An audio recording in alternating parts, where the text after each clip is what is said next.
안녕하십니까. 8월 27일 목요일 말씀 묵상 시작하겠습니다. 고린도전서 8장 9절부터 13절까지입니다. 날마다 솟는 샘물에서는 8절부터 13절까지인데 제가 어제 8절을 다루었죠.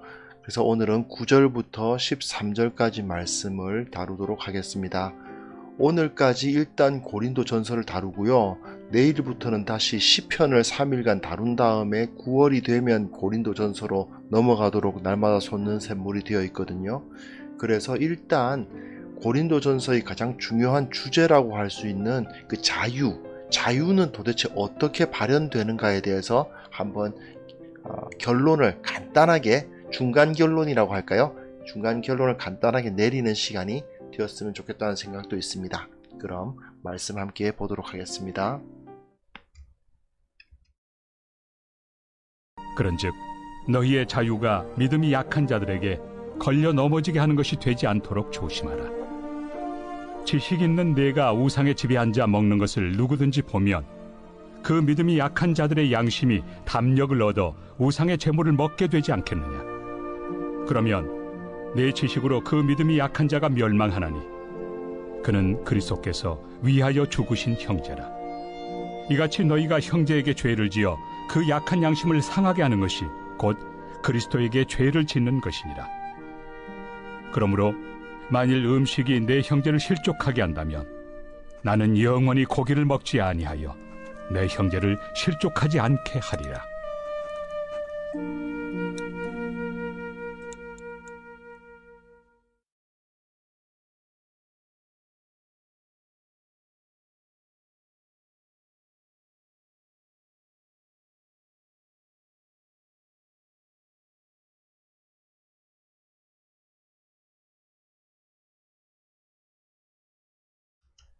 네, 지금 우리가 고린도전서의 내용을 다루고 있습니다. 고린도전서에서 이제 우상 제물을 먹는 문제를 다루고 있는데요. 이 부분이 고린도전서의 핵심 부분이라고 할 수 있겠죠. 자유, 그리고 그것에 따르는 책임, 율법 이런 것과 관련된 굉장히 중요한 부분을 우리가 지금 다루고 있는데요. 사실은 바울은 여러 가지 문제들, 결혼 문제를 다루었고, 그 다음에 우상 제물 문제를 다루고 있습니다만은, 하나의 원칙은 있어요. 이것을 다루고 있는 율법으로부터 자유롭게 되고, 이 세상 가운데 보냄을 받은 그리스도인들이 어떻게 이 세상 가운데서 그 자유를, 영적인 자유를 누릴 수 있는가의 문제를 다루고 있거든요. 자, 근데 여기서 굉장히 중요한 것이 하나 있죠. 바로 율법적이지 않다. 조항에 얽매이지 않는다는 겁니다. 그리스도인들은 이렇게 하면 안 돼. 또는 우리는 하나님을 믿으니까 이런 거 해서는 안 돼. 율법에서는 이거 먹지 말라고 했어. 이렇게 접근하는 것은 사실은 복음적인 것이 아닙니다. 지난 결혼 문제에도 우리가 다루었지만 불신자와의 결혼을 해야 되느냐 말아야 되느냐 문제에서 불신자와의 결혼은 에스라에서도 나와 있다시피 하나님께서 금지하신 일이야 해서는 안 돼 라고 말하지 않잖아요. 바울이 하나님께서 율법에서 금지하셨으니까 우리는 불신자들과 결혼해서는 안 된다 라고 말하는 게 아니고, 불신자와 결혼을 하면 그 사람이 너무나도 힘든 삶을 살아야만 한다. 왜 그런 힘든 삶을 선택하도록 할 것이냐? 차라리 혼자 있는 것이 그 사람이 더 행복할 수 있지 않겠는가? 그걸 생각한다면 오히려 불신자와 결혼하지 않고 혼자 사는 것이 낫고, 또 혹시 그 불신자와의 관계 문제라든지 또 그 사람들한테 잘못하는 문제라든지 이런 여러 가지가 얽혀 있을 수 있으므로 결혼을 할 수도 있다. 그러나 혹시 재혼을 하게 되면, 이제 그 배우자가 죽거나 하게 되면 혼자 살거나 아니면 꼭 주안에서 결혼을 해서 너무 힘들지 않게 살았으면 좋겠다. 그 이야기를 하는 거잖아요. 그의 가정 생활이 행복하기를 원하는 마음으로 그 불신자들과 결혼하는 것보다는 혼자 지내는 게 더 낫지만 그렇다고 해서 그 절대로 해서는 안 되는 거 그런 건 아니다. 이런 식으로 이야기를 하죠. 그게 바로 율법으로부터의 자유거든요. 여기서도 마찬가지입니다. 율법에서는 이건 먹고 이건 먹지 말고가 확실하게 정해져 있잖아요. 그리고 율법에 의하면 우상의 제물로 바쳐졌던 고기는 더러운 부정한 고기일까요? 아니면 정결한 고기일까요? 뻔한 이야기 아닙니까? 그럼 부정한 고기입니다. 그러니까 부정한 고기는 먹어서는 안 된다. 이게 율법 방식이에요. 왜? 부정하니까. 하나님이 부정하다고 하셨으니까. 그걸 먹으면 우리가 부정해지니까 우리는 그것을 먹으면 안 된다. 이렇게 접근하죠. 그런데 바울은 그렇게 접근하지 않습니다. 바울은 우리가 복음으로 말미암아 율법에 의해서 율법으로부터 자유롭게 되었어요. 율법으로부터 자유롭게 되었기 때문에 그걸 먹으면 된다, 먹으면 안 된다 이런 식으로 접근하지 않아요. 그거는 우리는 율법으로부터 자유롭게 되었으니까 사실은 그 우상은 아무것도 아니고 그 고기는 그냥 고기일 뿐이다. 그렇다면 먹어도 되겠네. 예, 그렇습니다. 어제 다룬 본문의 내용만 가지고 살펴봤을 때 결론을 짓는다면 그러니까 먹어도 된다라는 결론이 자연스럽게 나오지 않습니까? 온 땅의 신은 하나님밖에 없고 저 우상은 아무것도 아니고 그러면 그 우상 제물로 바쳐졌던 음식들은 그냥 아까운 고기들일 뿐이고 근데 그것이 제물로 쓰는 고기다 보니까 품질이 좋은 품질 좋고 값싼 고기인 경우가 많으니 제우스 고마워 하면서 이렇게 싼 고기를 맛있게 사서 먹을 수 있는 거 아니겠어요? 아프로디테 신전 앞을 어슬렁거리다가 고기 나오는 거 없어? 하면서 고기 나왔네 이러면서 얼마요? 어이구야 시장에 반값이네. 그러면 이거 돈 주고 아프로디테 고마워 이러면서 이렇게 가져가도 먹어도 되지 않을까요? 예, 그럴 수도 있겠죠. 하지만 그렇게 해서는 안 된다고 이야기를 합니다. 왜 그러냐? 바울이 말하고 있는 이유는 뭐냐면 믿음이 약한 자들에게 걸려 넘어지게 하는 것이 된다는 거죠.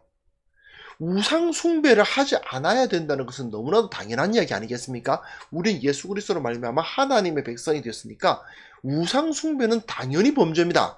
그런데 그 우상 숭배를 하지 않아야 되는데 우상 그 신전 앞에서 파는 그 고기를 값이 싸다는 이유로 그것을 사고 또 뭐 그 가까이에서 판매되고 있는 것을 이게 먹고 이런 일이 벌어지면 어떻게 되겠느냐? 믿음이 약한 사람들은 그럼 예수님도 믿고 우상도 섬길 수 있다는 건가? 이렇게 받아들일 수도 있지 않겠느냐? 그 이야기를 하는 겁니다. 지식이 있는 네가 우상의 집에 앉아 먹는 것을 누구든지 보면 그 믿음의 약한 자들이 양심이 담력을 얻어 우상의 재물을 먹게 되지 않겠느냐? 우상 재물을 먹어도 되는 거 아닙니까? 여기서 우상의 재물을 먹게 되지 않겠느냐라는 말은 우상을 섬긴다는 뜻이죠. 그래서 우상의 집에 앉아 먹는 것을 누구든지 보면 그냥 우상을 섬기는 게 아니고 우상의 집에 우상의 그 신전에 앉아서 그냥 먹는 걸 보면 믿음이 약한 사람들은 우상의 재물을 먹게 된다. 무슨 뜻인지 이해되시겠어요? 네가 저 불당에 가가지고 밥 먹는 걸 보면 그 부처를 섬기기 때문이 아니라 그냥 이거 저기 절에서 주는 뭐라 그러죠? 그 용어를 제가 까먹었네요. 절에서 주는 밥이 값싸고 나름대로 담백하고 맛있다더라. 이래서 가가지고 돈 주고 이렇게 먹는 걸 보면 예수 믿는 사람이 불당에 가서 밥을 먹네? 그러면 나는 예수님도 믿고 부처도 믿고 하는 거 가능한 건가? 이렇게 사람들이 오해할 수 있지 않겠느냐는 겁니다. 그러니까 이런 부분에 대해서 우리가 생각을 해야 된다는 거죠. 즉 내가 여기서 매우 중요한 게 뭐냐면요. 바울이 그 우상에게 바쳐졌던 고기는 부정하기 때문에 먹어서는 안 돼. 하나님이 아니란 다른 우상을 섬겼던 고기는 너희를 믿음으로부터 멀어지게 하니까 먹으면 안 돼. 율법이 그걸 금하고 있으니까 먹어서는 안 돼가 아니잖아요.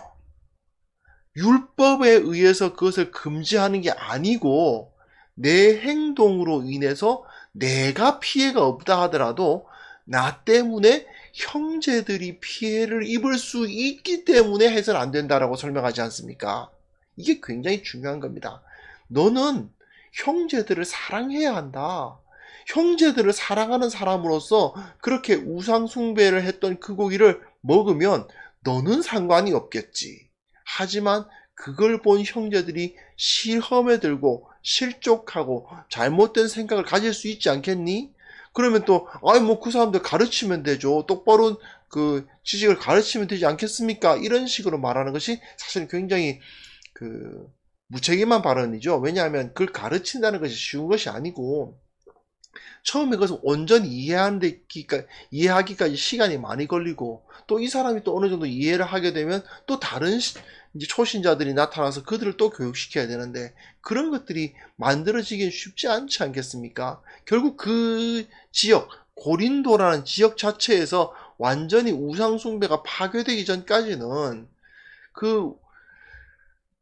그런 식으로 우상신전에 들어갔던 고기를 먹고 하게 되면 충분히 오해가 가능하잖아요.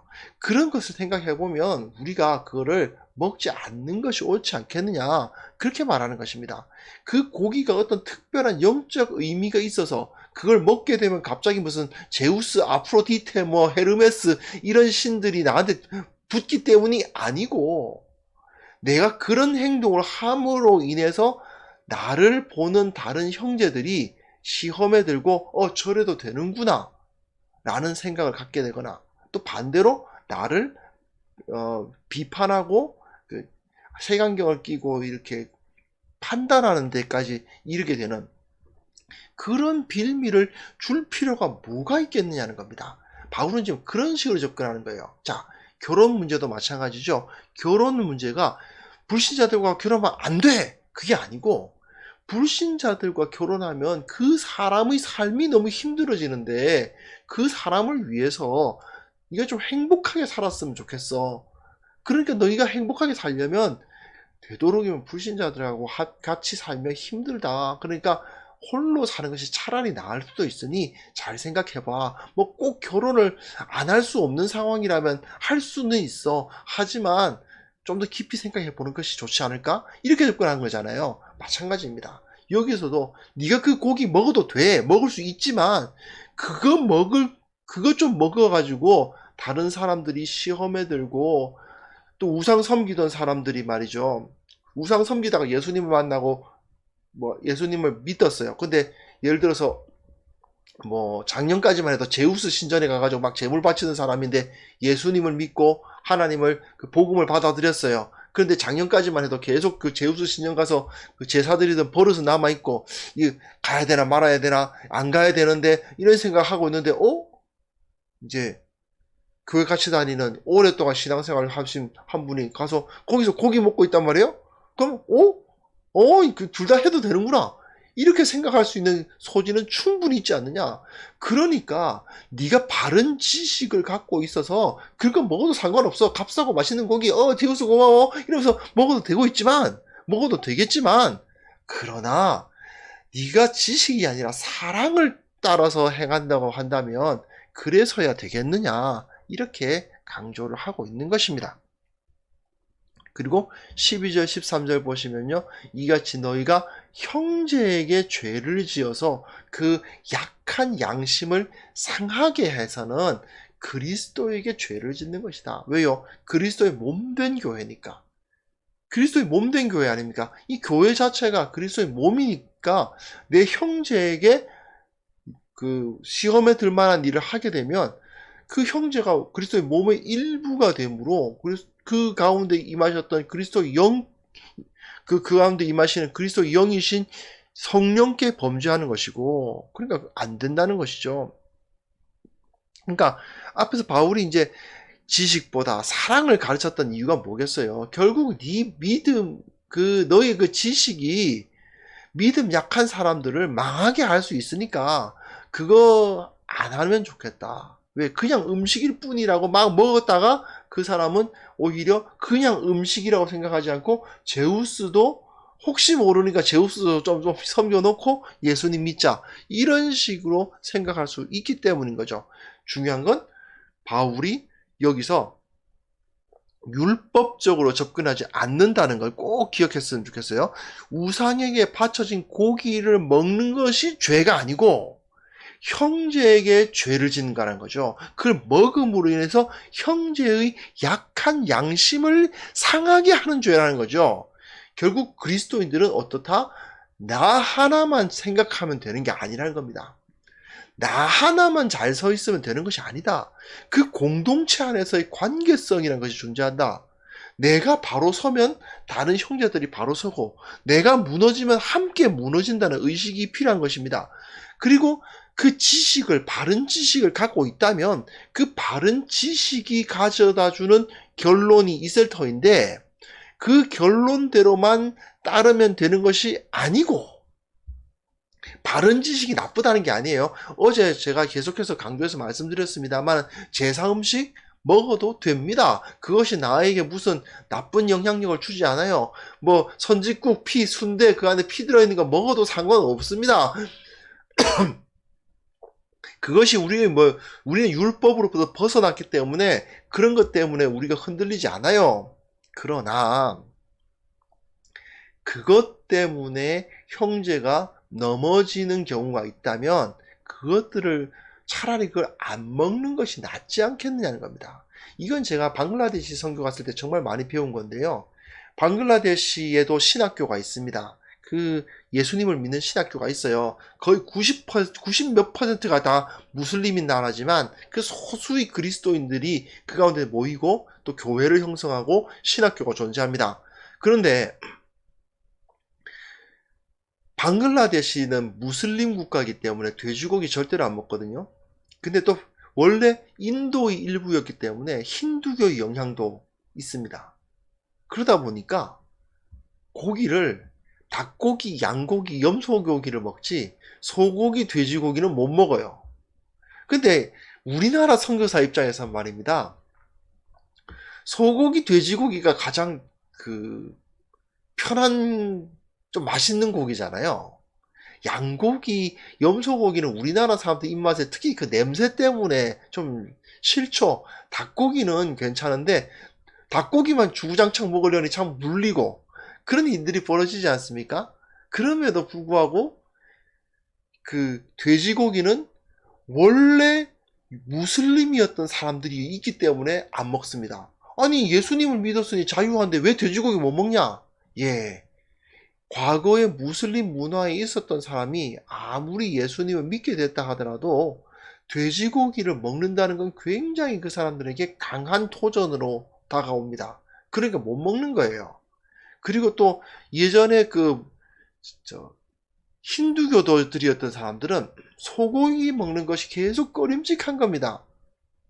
그 상황에서 우리가 물론 돼지고기 먹어도 되고 소고기 먹어도 되지만 이 형제들이 그 마음속에 상처를 받을 수 있다. 어떤 상처를 받을까요? 돼지고기를 못 먹는 자기 자신을 보면서 나는 정말 자유롭지 못하게 된 건가? 아직까지도 내 마음속에 그 무슬림의 그것을 떨치지 못한 건가? 이런 고민을 하게 만드는 거. 그것이 자체가 범죄인 거죠. 그렇기 때문에 우리는 그것을 따라서는 안 된다라고 이야기를 하고 있거든요. 그렇습니다. 마찬가지예요. 우리도 형제들을 위해서 그렇게 해서는 안 되는 겁니다. 형제들이 넘어질 수 있다면, 특히 믿음이 약한 사람들이 나 때문에 넘어질 수 있다면 그거는 이제 안 하는 게 맞는 거죠. 자, 뭐 제사 때 드려진 음식이나 뭐 술, 담배 문제도 마찬가지죠. 따지고 보면 다 신앙 자체와는 뭐 큰 연관성이 없습니다. 솔직히 말씀드리면 담배를 피운다고 예수를 못 믿을 이유가 없죠. 술을 마시는 것이 예수님 믿는 것에 도대체 무슨 상관이 있습니까? 따지고 보면 그다지 큰 문제가 없습니다. 하지만 그것이 교회의 금기로 여겨지고 있는 것들이 많죠. 근데 그것이 다 원래 그것을 해서는 안 된다고 된 것은 다 이유가 있어요. 율법적으로 그걸 먹어서는 안 되기 때문이 아니에요. 그게 아니고 우리가 한국 사람들이 술을 안 한국 교회의 교인들이 술을 먹지 않게 된 것은 이 세상이 지나치게 술을 많이 마시기 때문이에요. 사실은 담배도 마찬가지고요. 우리나라의 그 국채 보상운동의 그 전통, 이 나라가 지금 술 먹고 담배 피우면서 그것을 낭비하면서 결국은 이 세상이 이 나라가 지금 일본에게 먹히게 생겼는데 우리가 어떻게 그럴 수가 있겠느냐, 이런 생각 때문에 그렇게 한 거거든요. 그래서 그 주위에 믿지 않는 사람들에게까지 우리가 정말 이 나라를 사랑하고 이 민족을 사랑합니다 하는 메시지를 던지기 위해서 그렇게 했던 것이고, 지금도 마찬가지예요. 오늘 뭐 긴 시간 이것에 대해서 이야기해 드릴 필요는 없지만, 사실은 지금 한국 사람들 지나치게 술 많이 마시고요. 물론 담배는 요즘 많이 잡히고 있는 것 같습니다. 그래도 아직까지도 담배 문제가 계속해서 나요. 제가 아파트에 살고 있는데 걸핏하면 이게 방송이 나와요. 그 담배 때문에 다른 층 사람들이 고통받는다고, 그런 이야기들이 자꾸 나와요. 그런 걸 본다면 우리 그리스도인들은 그래서 난 아예 하지 않겠다, 이렇게 딱 말할 수 있는 사람들이 되어야 되지 않을까요? 만약에 그렇지 않고 아이 뭐 괜찮아, 예수 믿는다고 해서 술 못 마실 이유가 없어, 예수 믿는다고 해서 담배 못 피울 이유가 없어, 이런 식으로 행동하게 되면 결국 나의 방탕함을 합리화하는 것이 될 뿐 아니라 믿음이 없는 사람들이 방탕한 생활을 합리화해 주는 데까지 이를 수가 있는 거죠. 그렇기 때문에 지식 때문이 아닙니다. 교리적 지식 때문에 술 마시면 안 되는 거 아니고 담배 피우면 안 되는 거 아니고 뭐 기타 다른 그 금기들 해서 안 되는 게 아닙니다. 형제들을 위해서예요. 다른 사람들이 바른 신앙으로부터 떠나지 않도록 하기 위해서, 나보고 저들이 잘못 오도되지 않도록 하기 위해서입니다. 기본적으로 우린 자유로워요. 자유롭게 다 할 수 있습니다. 그러나 예수님은 우리를 구원하시기 위해서 그분의 모든 자유를 포기하시고 십자가를 지시지 않았습니까? 그렇다면 저 사람들이 제대로 된 지식을 갖추고 있지 못하니까 그렇지, 나는 제대로 된 지식을 갖추고 있으니까 난 내 마음대로 할 테야 가 아닌 거죠. 그들이 올바른 지식을 갖추고 있지 못하기 때문에 내가 손해를 보고 내가 나 자신을 절제하는 것입니다. 저들이 하는, 아버지여 저들의 죄를 사하여 주옵소서, 저들이 하는, 자기들이 하는 일이 무엇인지 알지 못합니다 하셨던 예수님의 말씀을 우리는 기억해야만 됩니다. 그 지식을 가지고 있다 하더라도 연약한 자들, 혹시라도 이제 실족할 자들이 있다면 내가 그것을 과감히 포기한다. 13절, 그러므로 만일 음식이 내 형제를 실족하게 한다면 나는 영원히 고기 안 먹겠다. 세상에 영원히 고기 안 먹겠다. 야, 정말 그죠? 영원히 고기를 안 먹겠다.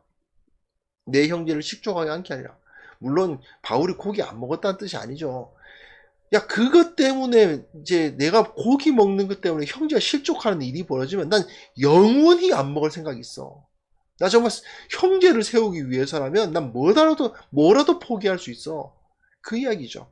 그런 마음으로 우리가 주님을 따라야 됩니다. 예수 그리스도의 제자답게 예수님을 닮은 삶을 살아야 되겠습니다. 자, 이제 포기하고 양보하는 삶이에요. 우리는 자유롭지만, 다 누릴 수 있지만 포기하고 양보하는 그 사랑을 실천하는 것이야말로 우리의 참된 그리스도인의 모습이 아니겠는가, 다시 한번 생각해 보시고요. 내가 이제 포기해야 할 것은 무엇인가, 내가 다른 사람들에게 베풀어야 할 사랑은 어떤 것이 있는가 한번 생각해 보는 시간 되었으면 좋겠습니다. 이 시간 잠깐 기도하는 시간 갖도록 합니다.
하나님 아버지 감사합니다.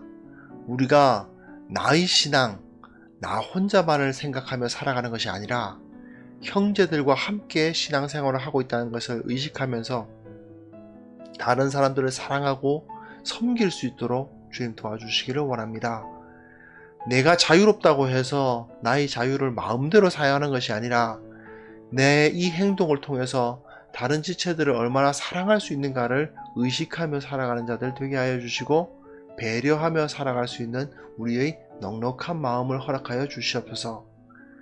이 교회에 있는 모든 성도들이 율법적이거나 종교적인 태도를 가지지 않도록 도와주시고 중요한 것은 사랑을 실천하는 것이다 라는 사실을 기억하며 어떻게든 이 사랑 실천하기 위한 최선을 다하는 자들 될 수 있도록 도와주시기를 원하고 바랍니다. 아버지 하나님, 원하옵기는 우리 모두가 온전한 자유를 누릴 수 있기를 원합니다. 이 자유를 통해서 더 사랑할 수 있기를 원합니다. 더 많은 사람들이 예수 그리스도의 사랑을 깨닫는 역사들이 일어날 수 있기를 원합니다. 신앙생활이 힘들고 어렵다기보다는 오히려 기쁘고 감사하고 평안한 것이 될 수 있도록 주님 이 가운데 역사하여 주옵소서. 오늘 하루 주님 앞에 의탁합니다. 태풍의 소식도 있고 전염병의 소식도 있고 또 많은 사람들이 경제적으로 힘들어하는 세상을 우리가 살아가고 있습니다. 싸우는 이야기들, 갈등의 이야기들 계속 우리에게 들리고 있지만 그 가운데 평안을 전하는 자들 될 수 있도록 도와주시고 주님께서 승리하셨다는 사실을 담대히 전하는 귀한 성도들 다 될 수 있도록 도와주시고 필요한 것들 채워주시며 참으로 질병으로부터 지켜주시고 모든 일을 평탄하고 형통할 수 있도록 주께서 함께하여 주옵소서. 오늘 하루의 주인이 되어주시길 원합니다. 오늘 하루 더 섬기고 오늘 하루 더 기뻐하고 오늘 하루 온전히 주님 앞에 드리는 그런 하루가 될 수 있도록 도와주옵소서. 예수님의 이름으로 기도합니다. 아멘.